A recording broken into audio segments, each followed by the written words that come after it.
Oi pessoal, sejam muito bem-vindos a mais um vídeo do canal e hoje eu vou trazer mais um caso misterioso, então se você gosta desse tipo de conteúdo e desse tipo de informação, já se inscreve para ficar por dentro sempre que sair vídeo novo e também não esquece de deixar o like no final do vídeo se você gostar do conteúdo. Então é isso, eu vou puxar a vinheta e vamos pro caso de hoje.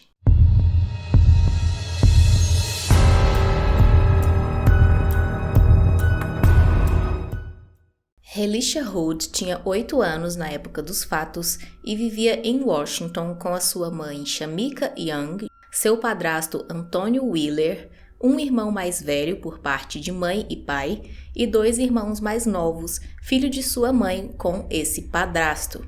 A Relisha era uma criança considerada muito carinhosa, brincalhona, animada.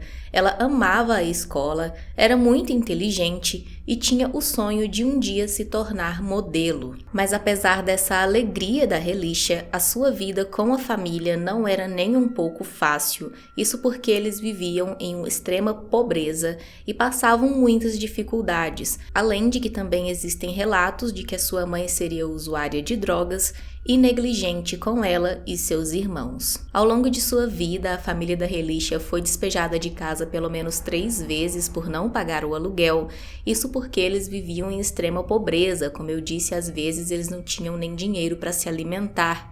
E então a terceira vez aconteceu em 2012, quando a Relisha tinha 6 anos, e desde então eles passaram a viver em abrigos para sem teto, e eles iam mudando ali de um abrigo para o outro, e sempre eram ambientes superlotados, com muita criminalidade e também muito sujos, tinha ali ratos, insetos, baratas, tudo quanto é tipo de sujeira e não era realmente um ambiente bom para ninguém viver, muito menos uma criança. Frequentemente, a família da Relisha também estava envolvida em questões com o conselho tutelar, isso porque as crianças não viviam em um ambiente adequado e também eles já tinham sido denunciados pelo menos 2 vezes por maus tratos, porque às vezes as crianças, incluindo a Relisha, apareciam na escola com machucados ou hematomas ali que não eram comuns para uma criança, e então tinha ali essa desconfiança de que eles estavam sofrendo algum tipo de agressão, de maus tratos ou abuso,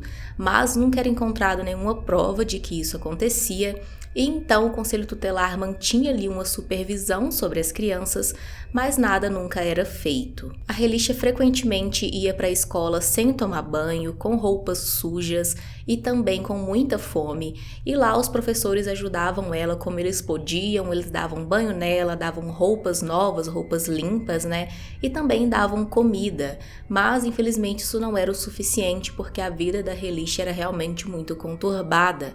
A mãe dela parecia não estar se importando tanto com o bem-estar dela e dos outros filhos, é tanto que frequentemente a Relisha era vista vagando ali em volta da escola, mesmo depois que as aulas já tinham acabado e a escola já tinha fechado. Quando isso acontecia, eles perguntavam a Relisha se a mãe dela não ia buscá-la, e ela dizia que não queria ir para casa e perguntava se não podia ficar um pouco mais ali. Ela também chegava sempre mais cedo na escola, ajudava a arrumar ali as salas de aula, ajeitar as cadeiras, porque ela dizia que não queria ficar em casa, que não gostava de ficar em casa, e isso era um sinal claro de que realmente aquele ambiente não era saudável para ela e ela não deveria estar vivendo naquelas condições. Houve até um dia em que a Relisha foi vista novamente andando ali em volta da escola sozinha depois que as aulas já tinham acabado. Os professores então ligaram para a mãe dela pedindo o endereço de onde eles viviam para levar a Relisha em casa, mas ela disse que não quis passar o endereço e disse que a Relisha podia voltar sozinha andando porque fazia bem para as crianças caminhar um pouco. Nessa de querer passar mais tempo na escola para não ir para casa, a Relisha sempre se oferecia para participar de qualquer atividade extracurricular que a escola oferecesse, justamente para ela permanecer ali por mais tempo depois ou antes das aulas, para não ir para casa. E por isso então ela quase não faltava na escola porque ela gostava muito daquele ambiente. Ela também gostava bastante de passar um tempo na casa da sua tia por parte de mãe, chamada Ashley. Ela também não tinha uma vida ali muito confortável, mas pelo menos ela tinha a sua casa, que era um ambiente melhor para Relisha. Então, frequentemente ela passava dias com a tia e gostava bastante de ficar ali. Certo dia, a mãe de Relisha conheceu um homem no abrigo onde eles estavam vivendo, chamado Khalil Tatum, de 51 anos. Ele trabalhava como zelador do local, era casado há 24 anos com uma mulher chamada Andrea Kelly Tatum, também de 51 anos, e segundo as pessoas do abrigo, ele demonstrava ser um homem carismático e de confiança. Desde que se conheceram, ele veio se aproximando cada vez mais da Shamika, a mãe da Relisha, e de seus filhos, especialmente a Relisha. No início, frequentemente, esse homem levava vários presentes para Relisha, conquistando a confiança dela e também da mãe dela, e não demorou muito para a mãe dela começar a deixar ela sair com esse homem, mesmo que não o conhecesse. Ele então passou a levar a Relisha para o cinema, para o shopping, para comprar roupas, comida, fazer vários passeios ali, que qualquer criança no lugar dela gostaria muito, ainda mais com a vida que ela levava, ela sempre queria, estar longe da casa dela, e então estar fazendo esses passeios com esse homem era muito bom e deixava ela muito feliz, e ela passou a gostar cada vez mais de estar na presença dele. Também não demorou muito tempo e a mãe dela começou a deixar ela ir para qualquer lugar com esse homem, inclusive passando até a noite fora de casa. E em certas ocasiões, a Relisha passava até mesmo o fim de semana inteiro na casa desse homem. Aos poucos, a tia da Relisha, a Ashley, e a avó dela, Melissa, também conheceram esse homem, e a mãe dela disse para a tia e para a avó que ele era o padrinho da Relisha e que tudo bem ele sair com ela, que eles passeavam, que ele era um bom homem. Então a tia e a avó também começaram a confiar nele e sempre que ele ligava dizendo que ia buscar a Relisha para passear, elas deixavam sem grandes problemas. Porém, tudo mudou em março de 2014 porque a Relisha, que adorava ir para a escola, começou a faltar vários dias seguidos sem nenhuma explicação. Achando isso estranho, a escola entrou em contato com a mãe e a mãe disse que ela estava faltando porque ela estava com um problema de saúde e estava passando por um tratamento médico com um médico chamado Dr. Tatum. Inicialmente, a escola aceitou essa justificativa da mãe, mas mais alguns dias se passaram e a Relisha ainda não tinha aparecido, e então a escola entrou em contato mais uma vez e dessa vez pediu para que a mãe aparecesse lá com esse doutor para todos eles conversarem sobre o que era melhor para Relisha e o que estava acontecendo. Na data marcada, a mãe dela foi até a escola, mas não foi junto com o médico, disse que infelizmente ele não conseguiu ir, mas passou o contato dele para a escola e disse para eles ligarem para ele que ele ia explicar tudo certinho sobre esse tratamento da Relisha. Em 10 de março, a escola resolveu entrar em contato então com esse Dr. Tatum. Eles conversaram e durante a conversa ele disse que a Relisha estava passando por um tratamento neurológico, mas que o tratamento já estava no fim e que logo ela voltaria às aulas. A escola disse que precisavam de uma justificativa formal para as faltas e pediram para ele enviar ali atestados médicos e documentos que comprovassem esse tratamento. Ele disse que enviaria, porém eles desligaram o telefone e esses documentos nunca chegaram. Em 13 de março, a Relisha faltou pela 10ª vez sem nenhuma justificativa formal e então a escola resolveu contatar o conselho tutelar. No dia 19 de março, o Conselho Tutelar ligou para esse Dr. Tatum, marcaram de se encontrar, porém ele não apareceu mais uma vez. Eles foram então até o abrigo onde a Relisha vivia para conversar com a família dela e os moradores. E então lá eles perguntaram para as pessoas se alguém conhecia esse Dr. Tatum e as pessoas disseram que o único Tatum que eles conheciam era o zelador Khalil Tatum. Com isso, a assistente social percebeu que tinha alguma coisa muito errada nessa história e finalmente acionou a polícia. A polícia conversou com a mãe da Relisha e ela disse que a filha estava viajando com o Dr. Tatum e que eles tinham ido a uma conferência médica em outra cidade no dia 8 de março, mas que ainda não tinham retornado, mas ela alegou que a filha estava bem e que ela sabia disso porque tinha conversado com ela por telefone apenas alguns dias antes. Porém, os policiais já sabiam que esse homem não era um médico e sim o zelador do local, e então puxaram a ficha criminal dele e descobriram que ele já tinha passagem por roubo, furto e arrombamento, e inclusive já tinha sido preso em 2 ocasiões. Na primeira, ele ficou preso de 1993 até 2000 2003 e logo no ano seguinte, em 2004, ele foi preso mais uma vez, permanecendo na cadeia até 2011. No ano seguinte, 2012, ele começou a trabalhar lá no abrigo como zelador e conheceu a Relisha. Descobriram também que o Khalil tinha uma relação bem próxima com muitas pessoas ali do abrigo. Ele era tido por todos como um homem carismático e educado, como eu disse antes, e ele também era muito próximo, especialmente das meninas, essas mais novinhas ali da idade mais ou menos próxima a da Relisha, e ele sempre tinha esse contato mais próximo com essas meninas, também dava presentes para elas, e elas também chamavam ele de padrinho. Investigando então, eles conseguiram chegar à conclusão que a última vez que a Relisha foi vista por algum familiar foi no dia 1º de março. Naquela manhã, ela estava na casa da sua tia Ashley com os seus irmãos. Quando deu a hora de ir para a escola, ela começou a se arrumar, mas então disse para a tia que não estava se sentindo bem para ir para a escola naquele dia. A tia então ligou para a mãe dela dizendo que ela não estava bem e a mãe dela foi buscar ela para levar para casa. Mais tarde, naquele dia, a Relisha foi vista junto com o Khalil em um hotel de Nova York, que era ali próximo de onde ela vivia. No dia seguinte, 2 de março, o Khalil foi filmado por câmeras de uma loja de ferramentas, onde ele comprou grandes sacos de lixo, uma pá e um saco de cal.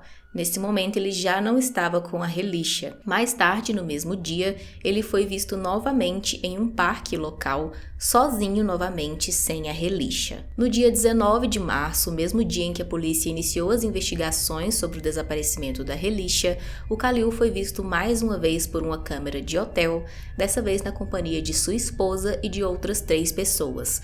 Todas essas pessoas entraram no quarto de hotel e cerca de 1 hora depois, 3 pessoas saíram, permanecendo lá apenas o Khalil e a sua esposa. Eles passaram a noite no local e na manhã do dia seguinte, ele é visto indo embora de lá, mas a esposa dele não saiu do quarto. Naquela mesma manhã mais tarde, um funcionário encontrou o corpo da Andrea, a esposa dele, deitado sobre a cama, morta com um tiro na cabeça. A partir daí, então, o Khalil foi considerado o principal suspeito pela morte da esposa e passou a ser procurado por esse assassinato e também pelo sequestro de Relisha.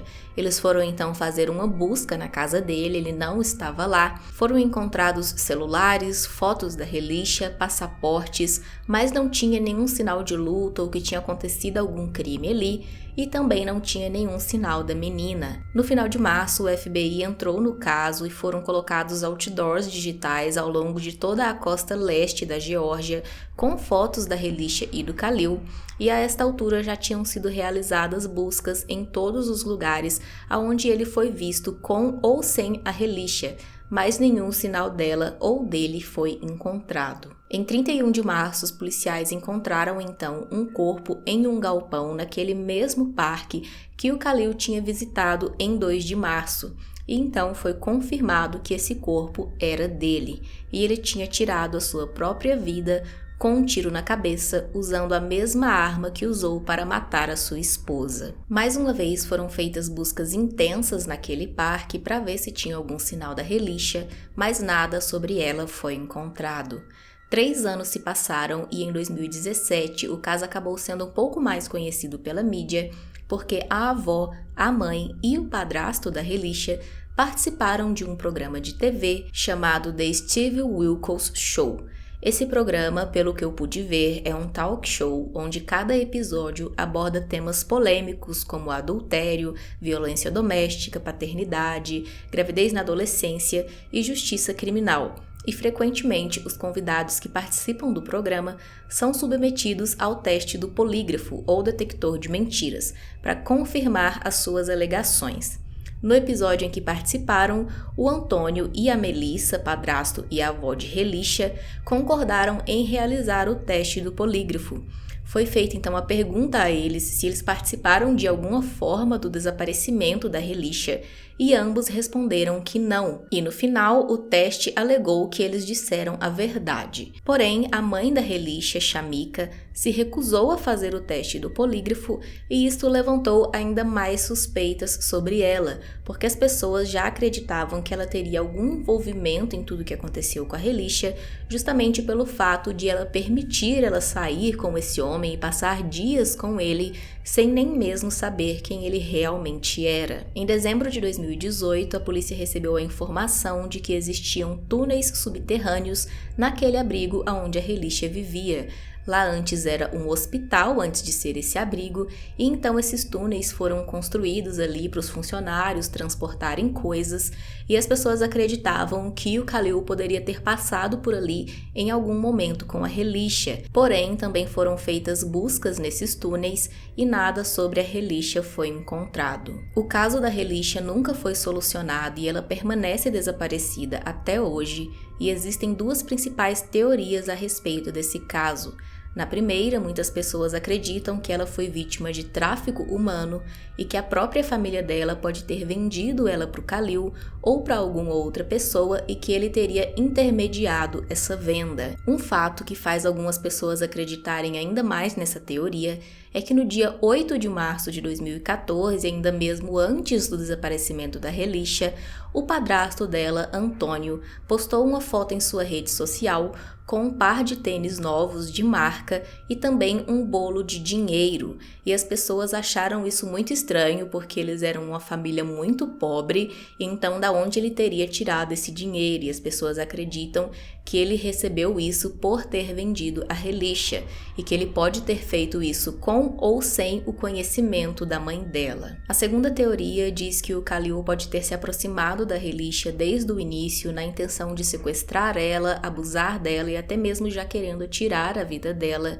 e essa teoria seria sustentada pela questão dele ter comprado aquela pá, os sacos de lixo e o cal, que poderiam ter sido usados ali para poder esconder o corpo. Porém, alguma coisa deu errado no meio do caminho, talvez ele se assustou com a repercussão do caso e percebeu ali que isso traria problemas para ele e acabou tirando a própria vida. Algumas pessoas acreditam que ele tinha até mesmo a intenção de fazer isso com outras meninas depois, aquelas meninas do abrigo que ele também se aproximou dessa mesma maneira, dando presentes, mas que no fim, depois que deu errado no caso da Relisha, ele acabou desistindo. Nas duas teorias, as pessoas acreditam que a esposa dele, Andrea, pode ter descoberto o que ele fez para Relisha e então ele se sentiu ameaçado e acabou matando ela naquele quarto de hotel. Deixe aqui nos comentários a sua opinião sobre esse caso, se você já conhecia e se não, se achou interessante conhecer.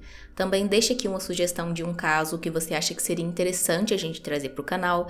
Esse caso foi sugerido essa semana aqui no canal, então eu resolvi trazer para vocês conhecerem. Também se inscreve se ainda não for inscrito, deixa o like e é isso. Até o próximo vídeo.